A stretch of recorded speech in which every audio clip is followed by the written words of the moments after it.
They told me I was in heart failure and I just didn't believe it.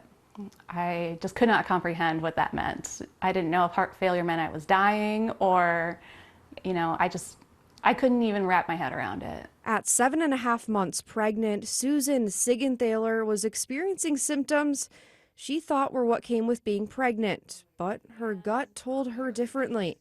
An otherwise healthy 38-year-old with no family history of heart disease, Susan was in heart failure and was put on medication that wouldn't harm her unborn baby, Stevie. A C-section was then scheduled for December 26th, but she naturally went into labor the night before. Before we had her, it was really scary. I didn't know if she was going to make it through the labor, and it was scarier than wondering if I was going to make it through the labor.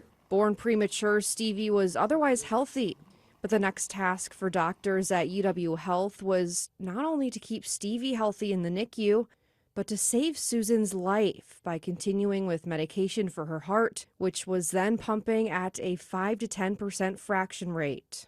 Every time they mentioned worst case scenario ended up happening, and eventually they put me on the transplant list. Susan waited 11 days for a new heart, which health professionals at UW Health say heart failure in pregnancy is rare. Certainly heart failure that progresses to the point of needing a heart transplant in the immediate postpartum period is an exquisitely rare thing. But defying the odds, Susan was given a second chance at life, all thanks to a stranger. As happy as we are, I know that somebody had to lose a loved one, and so that thought crosses my mind a lot, especially on Mother's Day, because, it's very possible that we wouldn't have had a Mother's Day without them.